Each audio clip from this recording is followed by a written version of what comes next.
I was halfway through my lunch break when my phone buzzed. A notification from Instagram. It wasn't the usual ping of a meme from a coworker or a family group message. It was a tag. From her. My wife, Mara. I smiled automatically until I opened it. And froze. There she was, sitting on another man's lap. Her ex, Evan. His arms wrapped around her waist like he owned her. Her head rested against his shoulder, a mischievous smile on her lips. The caption read, "Sometimes you miss the old days." Relieved face thought balloon. My heart slammed against my ribs. The sounds of the cafe blurred, the chatter, the clinking cutlery, the music, all vanished. I just stared at my phone at that picture, my pulse roaring in my ears. I must have read the caption 10 times before the words started to make sense. Sometimes you miss the old days. It wasn't an old post. I checked the timestamp. Posted 6 minutes ago. And she tagged me. Publicly. Almost like she wanted me to see it. When I got home that evening, Mara was curled on the couch, scrolling her phone as if nothing had happened. "Rough day?" she asked, not looking up. "You could say that," I replied, hanging my jacket by the door. My voice was steady, but my chest felt like it was filled with broken glass. She glanced at me, briefly like a stranger would. "You okay?" I stepped closer, phone in hand. "You tell me." I showed her the post. Her expression didn't flicker. "Oh, that." She laughed. "You're seriously upset about that? Mara, you're sitting on your ex's lap." "It's an old picture," she said casually, sipping her wine. "We ran into each other at the reunion last night. He joked about the past, I joked back. It's not that deep." "Not that deep." My voice cracked. "You tagged me. You wrote that caption. What did you think I'd feel seeing that?" She rolled her eyes. "God, you're always so dramatic. It was a joke, okay? You really need to stop being so jealous all the time." Jealous. That word again. She threw it around like it was a weapon, something to deflect any accountability, any emotion I dared to have. That night I couldn't sleep. I kept staring at the ceiling, hearing her words over and over. Stop being so jealous. But I wasn't jealous. I was betrayed. And beneath the pain, something else started to form. A cold, clear determination. If she thought I was overreacting, fine. If she thought she could humiliate me publicly, fine. But she was about to learn that actions had consequences. Not loud, angry ones. Quiet, deliberate ones. The next day, while she was at work, I started writing something down. A list. Not of things to pack or reasons to leave. But of moments. Moments she'd forgotten. Moments she thought didn't matter. Moments that built the version of me she was now casually breaking apart. 1. The night she cried over her student loans.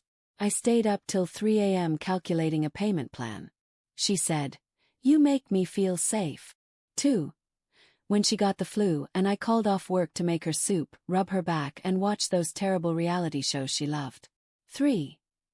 The day she said she didn't think anyone would love her for who she was, and I said, "I already do." 4. When she was late for her own sister's wedding because she couldn't pick a dress. I told her, "You could wear a paper bag and still outshine everyone." 5. Every time she said, "I love you," and I believed her. That night, I left the list on the kitchen counter, folded neatly beside her phone. When she came home, she found me sitting quietly at the table, sipping coffee. "What's this?" she asked, picking up the paper. "Read it," I said. She rolled her eyes, unfolding it with exaggerated annoyance. But as she read, her face began to change. Confusion first, then unease, then something like guilt flickering at the corners of her eyes. When she got to the bottom, she looked up. "What is this supposed to be? A guilt trip?" "It's a reminder," I said softly, "of everything I gave and everything you've taken for granted." She scoffed. "Oh, come on, Noah. You're acting like I cheated on you. Didn't you?" Her lips parted. "It was a picture." I leaned forward, my voice low and steady. "You didn't just post a picture, Mara. You posted a message.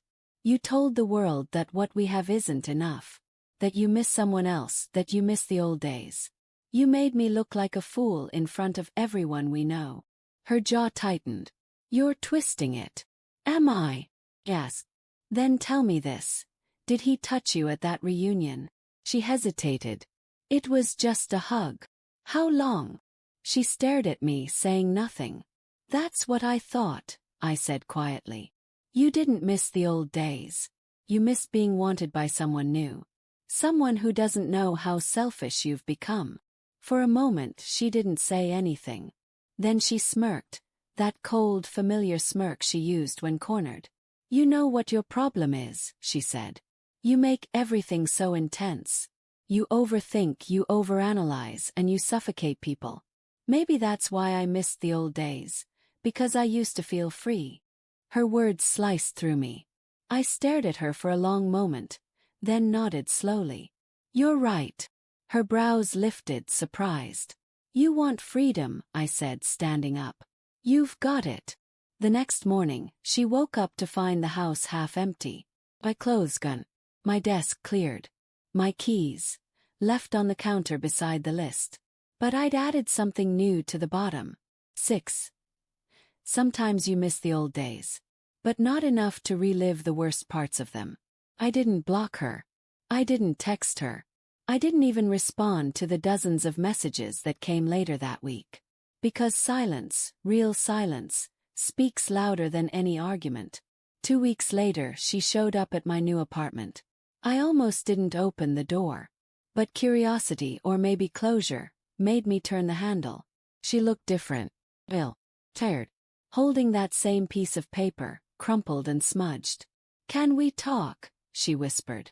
I stepped aside wordlessly. She sat on the couch, twisting the paper in her hands. I didn't think it would hurt you that much, she said. It was stupid, I know. I felt invisible lately. You've been so busy, so quiet. And when I saw Evan, it reminded me of who I used to be. Before everything felt so heavy. I listened, but the words didn't reach me the way they used to. Mara, I said finally. I wasn't quiet because I stopped caring. I was quiet because I was tired of proving I was enough. She blinked, tears welling. Can we fix this? I looked at her, really looked, and saw not the woman I'd married, but someone who'd stopped cherishing what we built. I don't think so, I said softly. Because you didn't just post a picture. You told the world I wasn't worth respecting. Her lip trembled. I didn't mean to. But you did, I interrupted. And that's the part you can't take back. When she left, she didn't say goodbye. Just lingered in the doorway for a second, clutching that list to her chest like it was the last piece of me she had left. I watched her walk down the hall, her footsteps fading until there was nothing. For the first time in weeks, the air felt light. Months passed. I rebuilt my routines. Therapy, work, a gym, small steps. Every so often, I'd get a memory notification. A photo of us smiling, her head on my shoulder. I didn't delete them. I didn't block her. Because I didn't need to erase the past to move forward. I just needed to remember the lesson she'd taught me. Love without respect isn't love at all. It's dependency wearing perfume. Last week I got a letter in the mail. No return address, just my name. Inside was my list, now laminated like she was trying to preserve it. And beneath my handwriting, in hers, a single line. Sometimes you lose the old days because you never deserved them. I stared at it for a long time, then folded it gently and slid it into a drawer. Not out of forgiveness, not out of nostalgia, but because that list wasn't hers anymore. It was mine, a reminder of how far I'd come, and of the man I refused to stop being, even when love turned its back. And if she ever posts another picture, another caption about missing the past, I hope she remembers what she lost when she tried to humiliate the one person who truly saw her. Because some memories aren't about what we miss. They're about what we'll never allow again.